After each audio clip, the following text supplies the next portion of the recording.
In 1770, Joseph Banks, a botanist on Captain James Cook's voyage to Australia, described an unusual experience with the local natives as they sailed along the coastline. As it so happens, they got virtually no attention from the fishermen or primitive natives as they came close to their locations. It was as if the locals didn't even see or realize that these massive ships, machines they'd never seen before, were even there at all. The fishermen they sailed by simply took no notice of them and continued to do their work uninterrupted. It wasn't until they came to the shore that the natives reacted and took notice of these invaders. Joseph Banks thought this so odd he felt the need to write about it. Could it be possible that the natives simply couldn't see these great big ships? That they didn't take notice of these invaders until these flesh and blood men were walking on their shores? Well, actually, it is possible.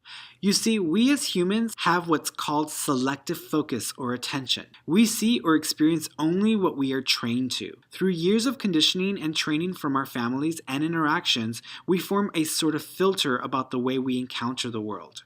This includes the way we deal with energy in all its forms.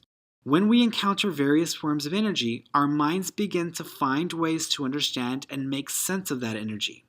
This can trigger various number of physical and emotional reactions within us. One of these reactions can also be with our sight. In the psychic senses section, we learned that our minds can sense things using the mental eye as well as the physical ones. At times, when we encounter certain phenomenon, our brains initiate a visual projector effect. This causes our eyes to see things that our brains may be picking up on energetically as if it were right in front of us, like a projector showing an image. If you're a clairvoyant like myself, you get used to the images that show up in your mind or imagination. So how does the mind know what to show you when you encounter various forms of energy? Because you have tons of conditioning and training that tells you what to see. Your belief system or ideas formulate a sort of encyclopedia for the mind. Every story you have heard, every movie you have seen, every experience you have had creates a library in your brain of symbol and meaning. Everything you see has meaning attached to it. When you encounter a form of energy, your mind begins to scan your thoughts, ideas, and beliefs for anything that can make sense of it. This is why the natives couldn't see the ships. They had no frame of reference for what this could be, so it simply did not exist. This is why some people can see things physically that others can't, even though both may be in the same room, because of our conditioning. Your mind has been trained to process information through various mechanisms. My mom once told me a story about her childhood that really helped me to understand this mental process. According to my mother, this happened around the time she was 6 years old. She and her siblings had gotten into an awful altercation when they were in the room trying to get ready for bed. It got so heated that they began to push each other out of the bed and onto the floor. As my 6-year-old mom hit the floor, she described seeing a demonic tail appearing across the wooden planks, disappearing into thin air.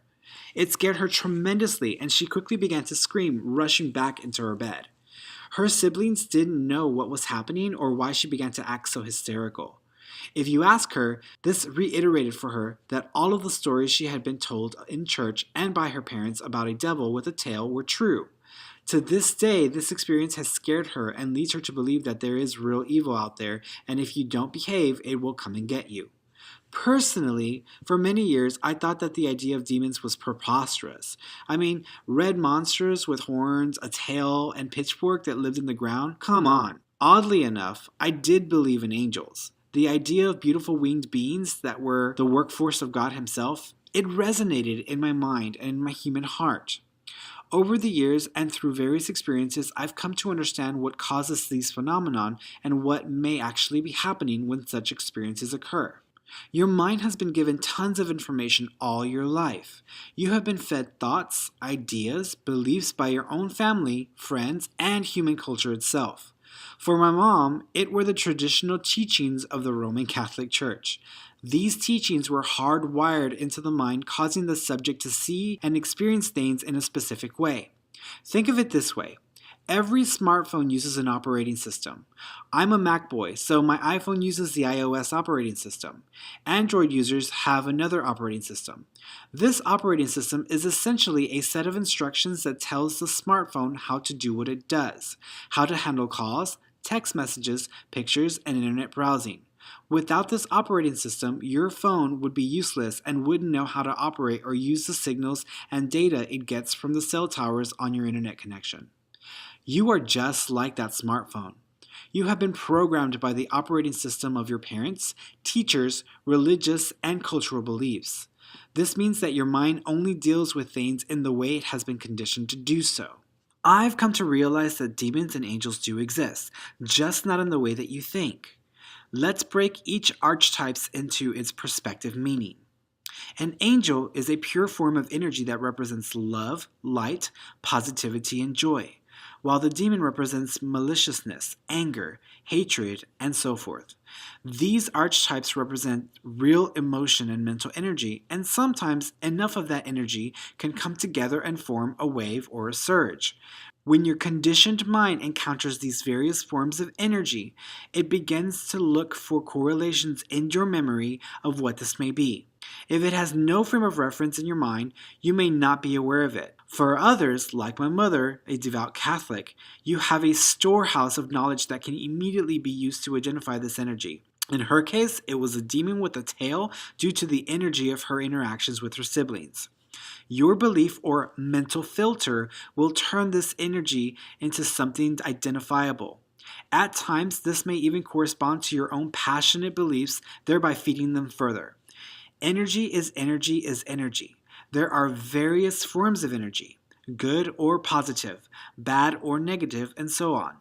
You may experience that energy in any way your mind can make sense of it. So in conclusion, yes, demons and angels do exist, just not in the way that you have been led to believe. There is an awesome documentary about a man who suddenly became visually aware of energy in all its forms. He had to try to figure out what he was experiencing as he wasn't a very religious or spiritual person. I would highly suggest you check it out. The documentary is called Wake Up by Jonas Elrod and Chloe Crespi and is available online.